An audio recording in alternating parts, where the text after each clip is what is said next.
हमारे तमाम महापुरुषों को इनके प्यार तपस्या बलिदान की बदौलत हम सब लोग आज अपना आलिशान भव्य शानदार ऐतिहासिक कार्यक्रम करने में सफल हो पाए।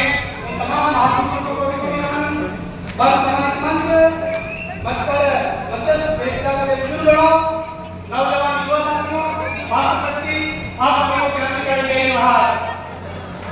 आज इस विश्व आदिवासी दिवस कार्यक्रम की भूमि पर मैं अपनी बात को विराम देने से लेकर के मैं बात पूरी करूंगा। क्या जरूरत पड़ी कि यूएन द्वारा 23 दिसंबर 1994 को यूएन की साधारण सभा में प्रस्ताव संख्या नंबर 10 पारित करके विश्व के तमाम आदिवासियों के संरक्षण और संवर्धन के लिए, उनकी सभ्यता और संस्कृति के संरक्षण और संवर्धन के लिए, आदिवासियों के आर्थिक सामाजिक और शैक्षणिक विकास के लिए, आदिवासियों को विकास की मुख्य धारा में जोड़ने के लिए और आदिवासियों की विज्ञान आधारित प्रकृति जैविक परंपरागत ज्ञान के संरक्षण और संवर्धन के लिए विश्व आदिवासी दिवस घोषित किया गया। ये नौबत क्यों आई, इसके ऊपर मैं यहीं पर मंच पर आपके सामने एक उदाहरण देते हुए मैं सबका ध्यान आकर्षण चाहूंगा। कैमरा में थोड़ा सा जगह दे रहा हूं। एक भाई बहन आदिवासी पौराणिक आदिवासियों की एक प्रतीकात्मक सिंबल लेकर के बैठे प्रतिमा से खड़े होना समझ आने ये एक रोशनी समय का प्रतीक लेकर के यहाँ प्रतीका में मंदिर से कुछ को ध्यान दूंगा कि हमने क्यों खड़ा है। एक समय था केवल मैं पृथ्वी ये केवल से नहीं सब महसूस कर रहा आदिवासी केवल से सब उसका कारण था हमारे इस प्रतीक को लोगों ने गलत तरीके से प्रकृति के खेलों में रहने वाले, पत्ते काटने वाले, नंगे रहने वाले, कच्चा मांस खाने वाले, ऐसा सब जगह कपड़े को समझ के स्वाभाविक था हमको अपने आप को आदिवासी चेहरा में नहीं है। लेकिन जब हम पढ़े, हमने इसका अध्ययन किया, तब हमें ये सामने पता चला और इस बात को यूएन ने माना, विश्व के तमाम राष्ट्राध्यक्षों ने माना, विश्व के तमाम एनजीओ ने माना और न सिर्फ एनजीओ ने बल्कि साइंटिस्टों ने प्रूव करके बताया कि अगर हमें प्रकृति के आए हुए संकट को बचाना है, जलवायु संकट और ग्लोबल वार्मिंग से बचना है, तो उसके ऊपर क्या होगा उसको चिंतन मंथन करके इसी के ऊपर उन्होंने अपना स्टडी करके पेश किया था। ये जो हम प्रतीक रूप से बता रहे हैं इसलिए बताते हैं कि ये वो समय था, ये आदिवासी इस ब्रह्मांड का सबसे प्रथम सभ्य और वैज्ञानिक मानव था, उसका प्रतीक है। नदी कपड़ा बनना तैयार नहीं हुआ था, मशीनों से कपड़ा बनना नहीं था, कपड़े का आविष्कार नहीं हुआ था।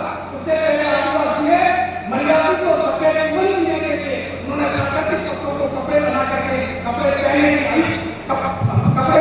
पद्धति का आविष्कार किया था, वही आविष्कार के करती है। लेकिन इस बात से हमको ऐसा बताया नहीं क्या कि ये हम जो आलिशान नीलम के कपड़े पहनने कपड़े पहनने की परंपरा का आविष्कार आदिवासी ने किया था, ऐसा कहीं लिखा नहीं गया, ऐसा कहीं पढ़ाया नहीं गया, ऐसा कहीं दर्शाया नहीं गया। इसलिए हम अपने आप को स्वीकार करते हैं। ये एक प्रतीक है कि हम उस जमाने में प्राकृतिक पत्तों को कपड़े बना करके पहनना शुरू कर दिया था। सबसे पहले वैज्ञानिक तो सभ्य सोसाइटी तरीके से रहना शुरू कर दिया उसका प्रतीक। और इतना ही नहीं, हमारे के पास हाथ में तीन तमाम ये हम दुनिया को हमारे सामने ये बताया कि आदिवासी इस तीर कमान से ट्रेल को पढ़ने सिखा करके क्या मांग करते हो सिखाएंगे। और ये चीजें जब पता नहीं पता चलती कि हम अपने आप को सिखाने मानते थे और लोग हमसे नफरत करते थे कि ये का सिखा करते हैं, ये करते हैं। हमने इसका अध्ययन किया तो हमारे सामने ये आया कि ये वो वास्तुशास्त्र ब्रह्मांड में सबसे पहले आविष्कार आदिवासी ने किया। और किस लिए किया? हमारे ज्ञान बेटे की इज्जत की रक्षा के लिए,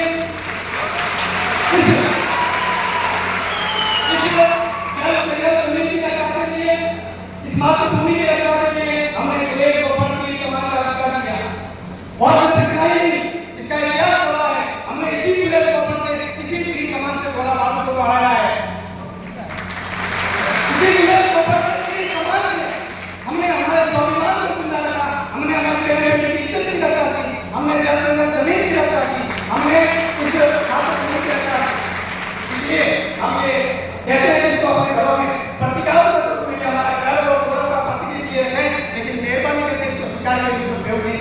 विद्यालय में पसंद किया, तब आप लोग अपने घर के साथ में हमें साथ रखते हैं।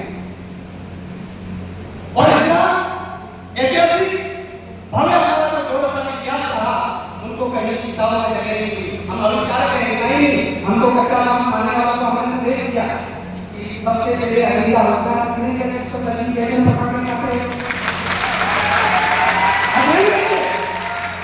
ये हमारा दुर्भाग्य था कि आदिवासी को अग्नि का आविष्कार किताबों में नहीं लिखा गया, लेकिन अग्नि का आविष्कार सबसे पहले आदिवासी ने किया।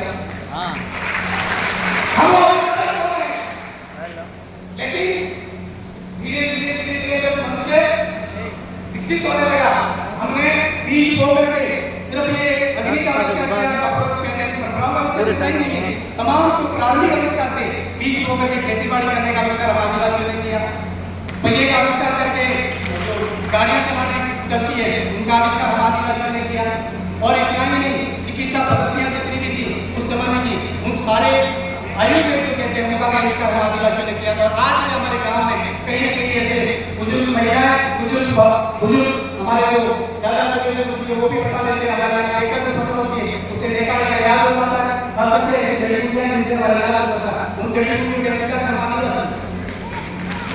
लेकिन धीरे धीरे क्या हुआ, मनुष्य जैसे विकसित होता गया, भोगवादी बना, देखीवादी बना, कोई देखीवादी भोगवादी जीवन में प्राकृतिक साधन संसाधनों का अतिक्रमण किया।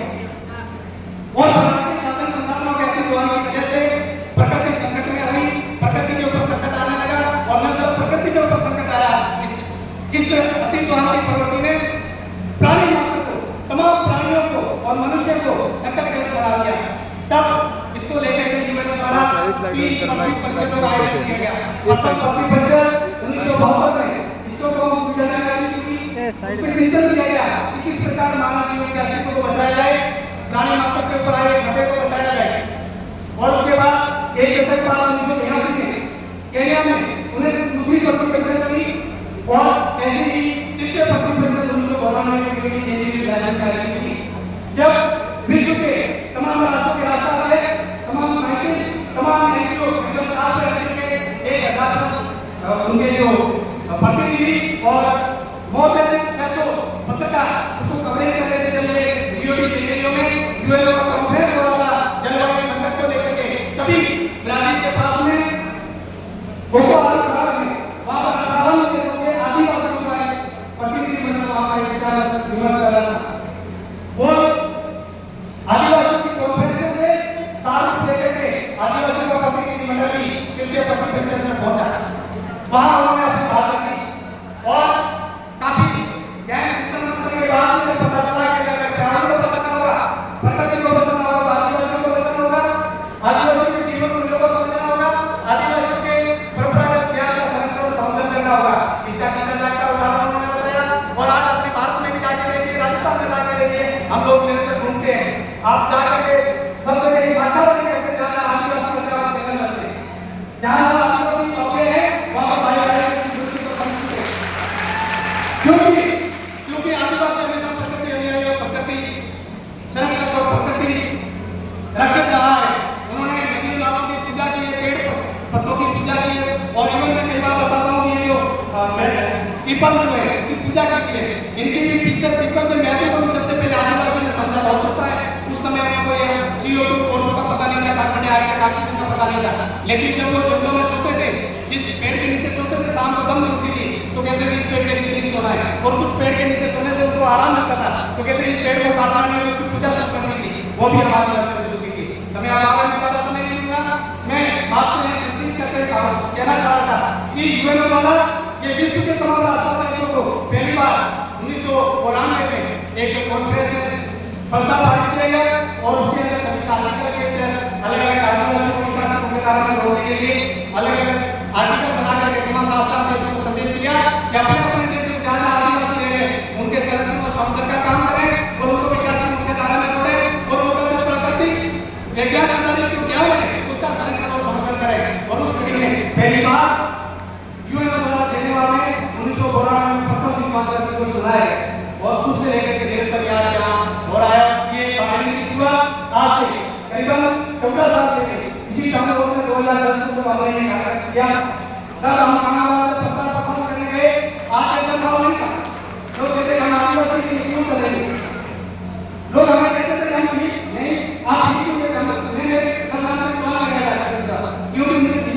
शासन मांगी और आज घर के शासन कहते हैं हम वीर हैं, हम आदिवासी हैं। एक समय था, आज से 15 साल पहले जो समय था जब गांव में कोई आदिवासी सबसे नफरत करता था, जोहार शब्द नहीं समझता था, उस समय हमारे बुजुर्गों के मार्गदर्शन में बहुत सारे लोगों ने तपस्या की। उस समय इतना साधन से साधन नहीं था, पैसे के लिए ये व्हाट्सएप और फेसबुक पे ऊपर जो तुरंत मैसेज करते हैं, जो फोन पे सही तरीके से आता है, ऐसा पैसा नहीं आता था। उन लोगों के संघर्ष को सलाम करते थे, ये आज इस कड़ी में पहुंचा है।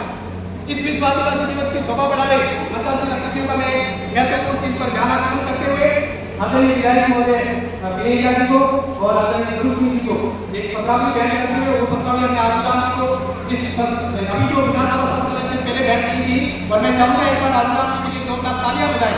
तो उन्होंने हमारी जो प्रमुख मांग थी उसको अक्षर से विधानसभा सदन में रखा। ये पहली बात हम 2017 से मांग कर रहे थे, लेकिन आज से हमारे विधायक को इसी प्रकार पत्रावलियां दी। ये जो पत्रावली है इसके बारे में ये पत्रावलियां हमने 2017 से शुरू की थी, उसका इसकी निगरानी में स्पेशली मैं एसपी साहब से ध्यान करूंगा।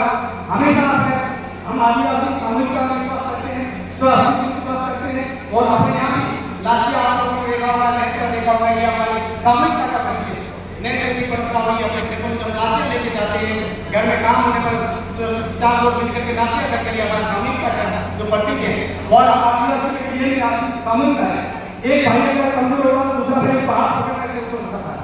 और वैसे ही ये हमारी मांग है। कलेक्टर साहब, आदरणीय विधायक टीका जी, मैं आपका ध्यान रखूंगा कि आप इसको बात न करें ना। ये बता दें आप ये मांग कर रही है कि आजादी से लेकर के आज तारीख तक पूरे अखंड जोधपुर समाज में, वर्तमान जोधपुर और पाली समाज में एक भी IAS IPS बनाए, RS RPS बनाए, बटे हमारे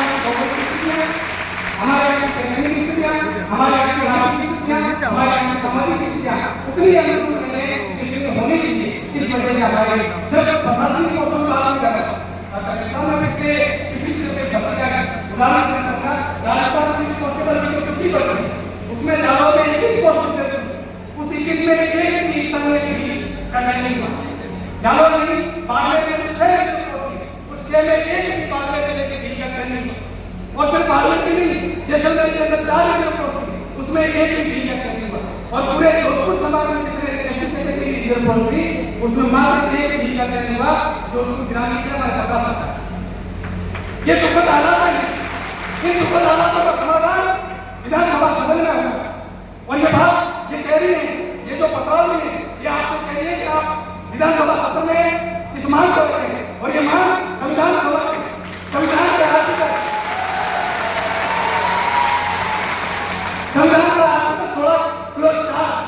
16 लोग में समता का अधिकार, जाति धर्म लिंग भेद पर कोई भेदभाव नहीं किया जाए लोक में सरकारी नौकरियों में। लेकिन इसका एक